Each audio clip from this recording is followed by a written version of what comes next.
Few examples of reversible and irreversible changes. अब यहाँ पर हम कुछ रिवर्सिबल और इरिवर्सिबल चेंजेस की बात करेंगे. Reversible changes example melting of ice यानी कि आइस का पिघलना. Result of change melting of ice forms water. Ice के पिघलने से वाटर बनता है. Water formed can be frozen back to get ice. और जब हम वाटर को फ्रीज कर देते हैं यानी कि फ्रोजन कर देते हैं तो वो आइस के फॉर्म में बन जाता है, जैसे कि आप इस डायग्राम से देख रहे हैं. और ये कैसा चेंजेस कहलाता है? Reversible changes. जब हम आइस को रख देते हैं कुछ देर के लिए रूम टेम्परेचर पर तो वो मेल्ट हो जाता है और वो वाटर के फॉर्म में आ जाता है. और जब हम वाटर को फ्रोजन कर देते हैं तो फिर से वो आइस में आ जाता है, यानी कि अपनी ओरिजिनल स्टेट में वापस चला जाता है. तो ये कैसा चेंज है? रिवर्सिबल चेंज है. फोल्डिंग ऑफ पेपर यानी कि पेपर को फोल्ड करना. Paper can be unfolded to get back original form. जब वो पेपर फोल्ड होता है और जब हम उसकी फोल्ड खोल देते हैं, ओपन कर देते हैं, तो वो अपने ओरिजिनल फॉर्म में वापस आ जाता है, जैसे कि आप इस डायग्राम में देख रहे हैं. ये देखिए, ये पेपर है. जब हमने इसको फोल्ड कर दिया तो इसका शेप और साइज क्या हो गया? डिफरेंट हो गया. लेकिन जब हम इसके फोल्ड्स को ओपन कर देंगे, अनफोल्डेड कर देंगे इसको, तो फिर से वो अपने ओरिजिनल फॉर्म में वापस आ जाएगा. तो इस तरह का जो चेंज होता है वो रिवर्सिबल चेंज कहलाता है. ब्लोइंग ऑफ बैलून, बैलून का फूलना, ये भी कैसा चेंज है? रिवर्सिबल चेंज है. Air form from a balloon can be taken out and balloon comes back to the original shape. जब हम बैलून में एयर ब्लो करते हैं यानी कि एयर भरते हैं तो उसका शेप और साइज क्या हो जाता है? डिफरेंट हो जाता है. दूसरे शेप और साइज में आ जाता है बैलून. लेकिन जैसे ही हम उसमें से हवा को निकाल देते हैं, रिमूव कर देते हैं, तो फिर वो अपने ओरिजिनल फॉर्म में वापस आ जाता है. तो ये रिवर्सिबल चेंज कहलाता है. स्टूडेंट्स, अभी हमने रिवर्सिबल चेंजेस के एग्जाम्पल को स्टडी किया था. अब हम इरिवर्सिबल चेंजेस के एग्जाम्पल को स्टडी करेंगे. एग्जाम्पल बर्निंग ऑफ पेपर यानी कि कागज का जलना. रिजल्ट ऑफ केमिकल चेंज, इससे जो चेंज होता है वो केमिकल चेंज होता है. Burning paper turns into ash and releases heat, light, carbon dioxide and smoke. क्योंकि जब पेपर बर्न करता है, जलता है, तो उससे ऐश मिलती है, हीट प्रोड्यूस होती है, लाइट प्रोड्यूस होती है, कार्बन डाइऑक्साइड गैस निकलती है एंड स्मोक यानी कि धुआं निकलता है. और ये इरिवर्सिबल चेंज होता है क्योंकि इससे हमें न्यू सब्सटेंस फॉर्म होता है जो कि हमें प्राप्त होता है. क्योंकि जब हम पेपर को क्या करते हैं? बर्न करते हैं, तो जो न्यू सब्सटेंस फॉर्म होते हैं वो ash, heat, light, carbon dioxide and smoke produce होते हैं. और हम इस न्यू सब्सटेंस से फिर से हम उसकी ओरिजिनल फॉर्म को प्राप्त नहीं कर सकते, इसीलिए ये इरिवर्सिबल चेंज कहलाता है. Second, frying of an egg यानी कि एग का फ्राई होना. Raw egg gets cooked and changes into fried egg. जब हम कच्चे जो एग्स होते हैं उनको पकाते हैं तो फ्राइड एग में क्या हो जाता है? फ्राइड होने के बाद उसमें चेंजेस हो जाता है, जैसे कि आप इस पिक्चर में देख रहे हैं. रॉ एग है, लेकिन जब हम उसको फ्राई करते हैं तो उसके केमिकल कंपोजिशन में और टेस्ट में, स्मेल में, शेप में चेंज हो जाता है. और हम इस शेप को, स्मेल को और टेस्ट को, कलर को हम फिर से उसके ओरिजिनल फॉर्म में वापस नहीं ला सकते, क्योंकि ये न्यू सब्सटेंस फॉर्म करते हैं, और इस तरह का जो चेंज होता है वो इरिवर्सिबल चेंज होता है। मेकिंग कर्ड फ्रॉम मिल्क, अब दूध से दही का बनाना। Milk undergoes chemical change to form curd, क्योंकि जब हम मिल्क से दही बनाते हैं, कर्ड बनाते हैं, तो उसमें केमिकल चेंज होता है, जिससे उससे हमें कर्ड फॉर्म प्राप्त होती है या कर्ड फॉर्म हमें मिलती है। जैसे कि आप इस पिक्चर में देखते हैं मिल्क से जब हम कर्ड बनाते हैं तो उसमें कुछ बैक्टीरिया प्रोड्यूस होते हैं जो कि उसको कर्ड के फॉर्म में ले आते हैं, जिससे उसकी स्टेट, टेस्ट और स्मेल में चेंज होता है। लेकिन हम उसके न्यू सब्सटेंसेस से यानी कि कर्ड से फिर से हम मिल्क के फॉर्म में वापस नहीं ला सकते, इसीलिए ये इरिवर्सिबल चेंज कहलाता है। बेकिंग ऑफ केक, यानी कि जब केक को बनाना या बेक करना, floor, sugar and eggs undergoes chemical changes to form cake. जब फ्लोर यानी कि आटा, शुगर और एग्स मिलके एक केमिकल चेंजेस होता है, जिससे क्या होता है, केक फॉर्म होता है। जैसे कि आप इसमें देख रहे हैं mixture of floor, sugar and egg. जब हम इन तीनों चीज़ों को मिक्स करते हैं और उसको बेक करते हैं तो उसमें केमिकल चेंज होता है, जिससे हमें क्या मिलता है, केक ऑब्टेन होता है।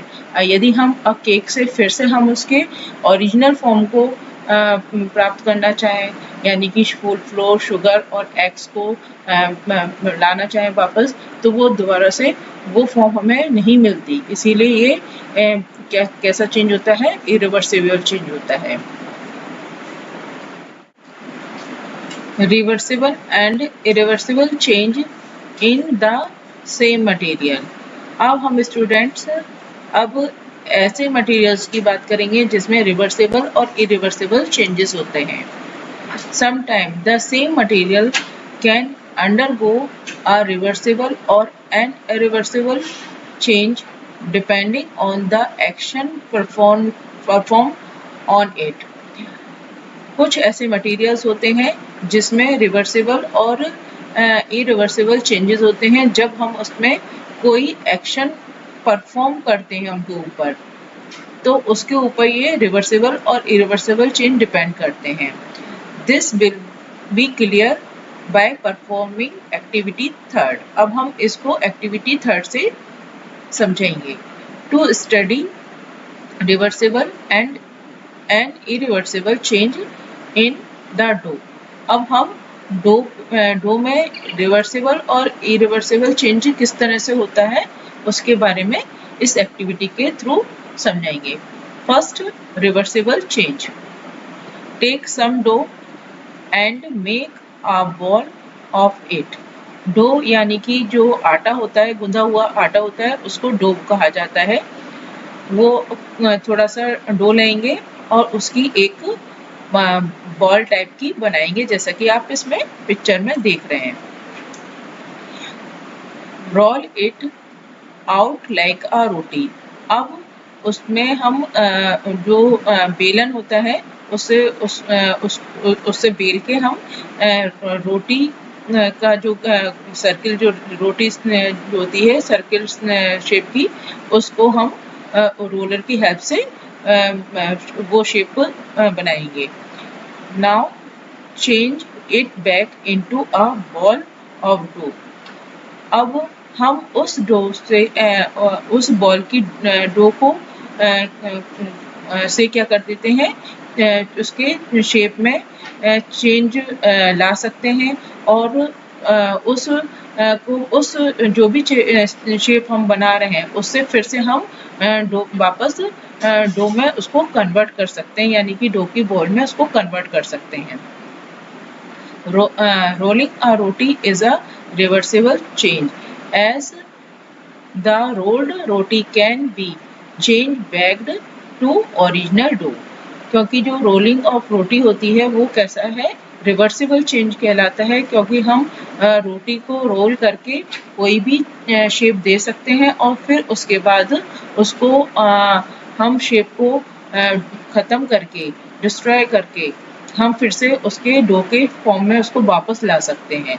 तो ये जो रोलिंग ऑफ रोटी है वो रिवर्सिबल चेंज कहलाती है। जैसे कि आप इस पिक्चर में देख रहे हैं, ये बॉल डो का ये बॉल है, जब हम इसको रोलर पेन से रोल कर रहे उसको शेप दे रहे हैं, रोटी का शेप दे रहे हैं और फिर हम इसको वापस डो के शेप में भी ला सकते हैं। तो ये कैसा चेंज हो गया, रिवर्सिबल चेंज हो गया। अब हम सेम डो से ये इरिवर्सिबल चेंज भी देख सकते हैं। जैसे कि आपको मैं इस टेबल से इधर से रिवर्सिबल चेंज में समझा रही हूँ। Take some dough and make a ball of it. थोड़ा सा डो लीजिए और उससे क्या बनाइए, बॉल बनाइए। Roll it out like a roti, और उसको रोल करके रोटी का शेप दे दीजिए। Now cook the roti on fire, hot tawa, और फिर उसको पकने के लिए आप किस पे, उस पे फायर पे यानी कि तवे पे उसको डाल दीजिए। The roti rises and get cooked. अब जो रोटी है वो पक जाती है, कुक्ड हो जाती है। Cooking of roti is an irreversible change as you can not get back the dough from our roti, cooked roti, क्योंकि जो कुक्ड रोटी जो होती है वो इरिवर्सिबल चेंज कहलाती है, क्योंकि पकने के बाद आप फिर उसको डो में कन्वर्ट नहीं कर सकते, उसके ओरिजिनल फॉर्म में नहीं ला सकते, इसीलिए ये कैसा चेंज कहलाता है, इरिवर्सिबल चेंज कहलाता है। तो स्टूडेंट, आपने यहाँ पर स्टडी किया कि सेम मटेरियल से हमने रिवर्सिबल चेंज भी देखा और इरिवर्सिबल चेंज भी देखा। What happens when you burn a candle? क्या होगा जब हम कैंडल को बर्न करेंगे, जलाएंगे। When you burn a candle, its length reduce with time. जब हम कैंडल को बर्न करते हैं तो कुछ समय बाद उसकी लेंथ कम हो जाती है। Candle becomes shorter as it burns. और कैंडल की जो बर्न करने के बाद उसकी लेंथ छोटी हो जाती है। This is because the wax of candle burns to produce heat, light and some gases. क्यों ऐसा इसलिए होता है क्योंकि जो वैक्स कैंडल में जो वैक्स होता है वो जल के हीट, लाइट और कुछ गैसेस प्रोड्यूस करता है। Since the length of candle cannot be brought back, burning of a candle is an irreversible change. अब जो कैंडल की जो लेंथ होती है वो हम वापस नहीं ला सकते, क्योंकि बर्निंग के कैंडल बर्न होने के जो बर्निंग ऑफ कैंडल है वो कैसा है, इरिवर्सिबल चेंज है, क्योंकि जो न्यू प्रोडक्ट बनते हैं जैसे हीट, लाइट और सम गैसेस, हम इससे फिर उसका ओरिजिनल फॉर्म हम वापस नहीं ला सकते, यानी कि उसको हम वैक्स में कन्वर्ट नहीं कर सकते, इसीलिए ये इरिवर्सिबल चेंज कहलाता है। What happens when wax is melted in a pan? जब हम वैक्स को किसी पैन में मेल्ट करते हैं यानी कि पिघलाते हैं तो क्या होता है। When wax is melted, it changes into a liquid called molten wax. जब हम वैक्स को मेल्ट करते हैं तो जो वैक्स होता है वो लिक्विड फॉर्म में कन्वर्ट हो जाता है, और ये इस जो लिक्विड फॉर्म होती है वैक्स की उसको हम मॉल्टन वैक्स कहते हैं, यानी कि पिघला हुआ वैक्स कहते हैं। This wax solidifies when cooled. जब हम इसको ठंडा करते हैं तो ये वैक्स क्या हो जाता है, सॉलिडिफाई हो जाता है, यानी कि फिर से ठोस वैक्स में कन्वर्ट हो जाता है and can be melted again to form molten wax. और जब हम इस वैक्स को फिर से मेल्ट करते हैं तो फिर ये मॉल्टन वैक्स में कन्वर्ट हो जाता है। Hence melting of wax is a reversible change. जो मेल्टिंग ऑफ वैक्स है यानी कि पिघला हुआ जो वैक्स होता है वो रिवर्सिबल चेंज कहलाता है। अब हम इसको इस डायग्राम से समझेंगे। जैसे ये सॉलिडिफाइड वैक्स है, जब हमने इसको हीटिंग किया, गर्म किया, तो ये क्या हो गया, मॉल्टन वैक्स में यानी कि लिक्विड फॉर्म में कन्वर्ट हो गया। और जब हम मॉल्टन वैक्स को कूल कर रहे हैं यानी कि उसकी कूलिंग कर रहे हैं तो फिर ये सॉलिडिफाई यानी कि फिर से सॉलिड वैक्स में कन्वर्ट हो गया। तो इससे पहले हमने ओरिजिनल फॉर्म को जब हमने जो था वैक्स का उसको हीट किया तो उसका शेप उसमें क्या हो गया, चेंज हो गया। और फिर हम उसको कूलिंग कर रहे हैं, फिर से वो अपने ओरिजिनल फॉर्म में वापस आ रहा है। तो इस तरह का जो चेंजेस है वो रिवर्सिबल चेंज कहलाता है। Changes due to heating and cooling. Heating और कूलिंग के दौरान क्या चेंज होते हैं उसको हम स्टडी करेंगे। Metals like iron undergo a change during heating and cooling. Metal जैसे कि आयरन को जब हम हीट करते हैं और हीटिंग करते हैं यानी कि गर्म करते हैं और ठंडा करते हैं तो उसमें हमें हम उसमें चेंजेस देखते हैं या उसमें चेंजेस होते हैं। Metals expand increase in size on heating. जब हम मेटल को हीटिंग करते हैं, गर्म करते हैं, तो वो एक्सपेंड हो जाती है यानी कि वो साइज में इंक्रीज हो जाती है। And contract decrease in size on cooling. और जब हम उसको मेटल को ठंडा करते हैं तब वो क्या हो जाता है, कॉन्ट्रैक्ट हो जाता है यानी कि वो उसका साइज में क्या हो जाता है, डिक्रीज हो जाता है यानी कि कम हो जाता है। This is a reversible change. और यह एक रिवर्सिबल चेंज कहलाता है। This property is used to fix metal rim on a wooden cart wheel and to fix a wooden handle to an iron blade. इस प्रॉपर्टी का use जो wooden carton wheel होते हैं उसमें मेटल की जो रिम चढ़ाने में यूज किया जाता है और जो आयरन के ब्लेड होते हैं उसमें वुडन हैंडल को फिक्स करने के लिए इस प्रॉपर्टी का यूज किया जाता है। जैसा कि आप इस पिक्चर में देख रहे हैं, ये वुडन कार्ट व्हील है, ठीक है, और ये एक मेटल की रिम है। जब हम इसको गर्म करते हैं, हीटिंग करते हैं इसकी, तो ये साइज में एक्सपेंड हो जाता है, फैल जाता है, जिससे हम इसको इजीली इस पे फिक्स कर देते हैं, जैसे कि आप ये देख रहे हैं। और जब ये फिक्स होता है फिर इसके बाद इसको ठंडा किया जाता है जिससे कि ये इस पे अच्छे से फिक्स हो जाता है। चलिए स्टूडेंट्स, अब हम किस तरह से इस रिम को फिक्स करते हैं कार्ट व्हील के ऊपर, इसको स्टडी करेंगे। Fixing metal rim on a wooden cart wheel. Metal rim to be put around the cart wheel is always made slightly smaller than the wheel. जो मेटल जो rim होती है, जो भी आप मेटल की जो रिम चढ़ानी होती है कार्ट व्हील पे, वो हमेशा व्हील से स्लाइटली स्मॉलर ली जाती है यानी कि थोड़ा सा उसका छोटा साइज लिया जाता है।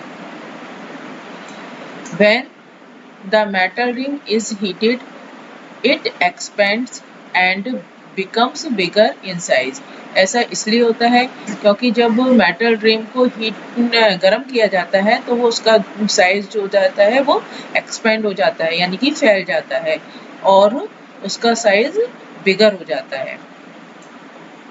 Now it fits easily around the cart wheel, जिससे हम उसको कार्ट व्हील पे इजीली फिक्स कर सकते हैं या उसको वो इजीली फिक्स हो जाती है। When cold water is poured over the metal rim, it contracts and fits tightly around the cartwheel, gripping it firmly.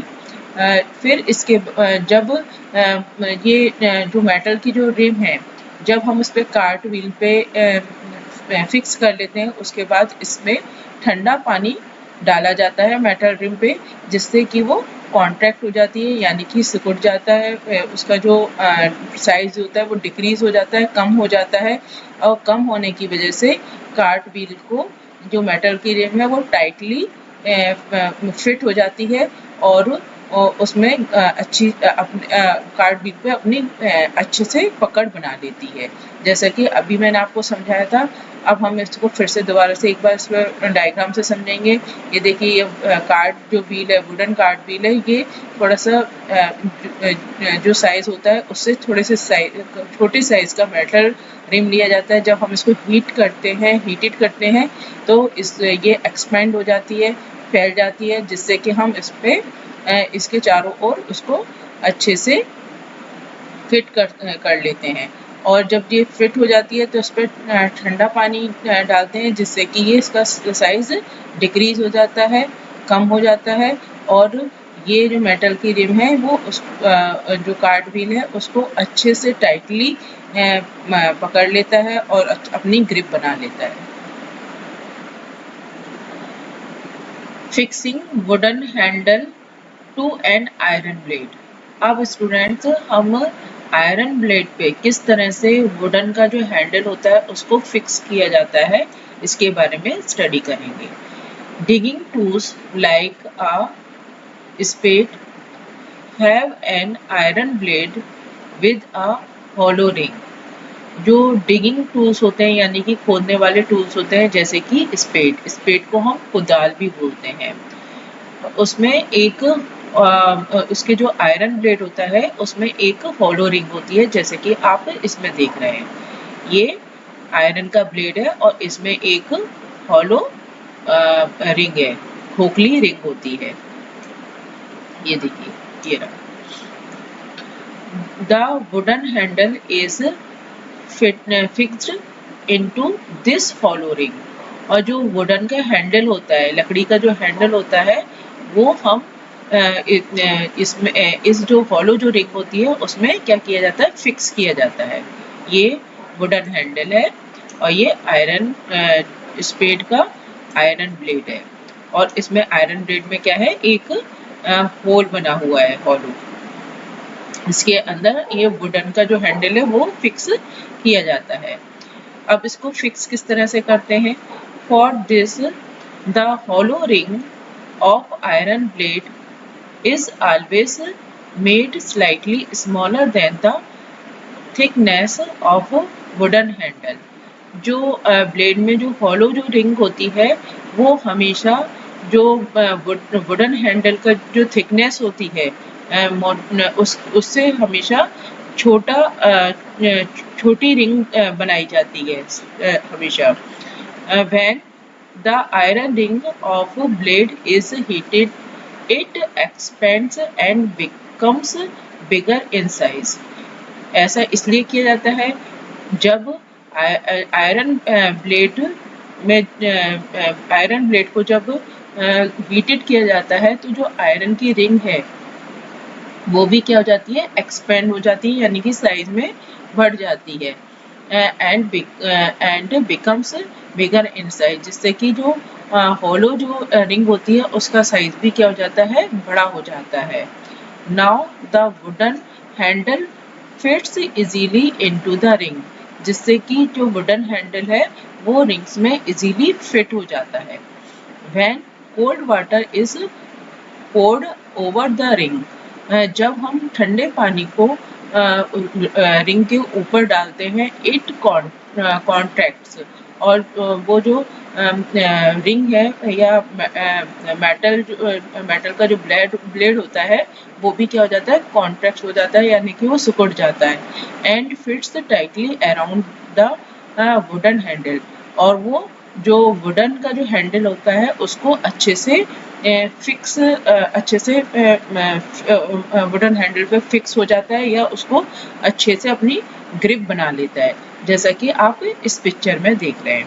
ये देखिए, जब इसको हीट जो आयरन का ब्लेड था, जब उसको हीट किया गया तो ये जो रिंग थी वो भी क्या हो गई, एक्सपेंड हो गई, जिससे कि ये वुडन हैंडल है वो इजीली इसमें फिट हो गया।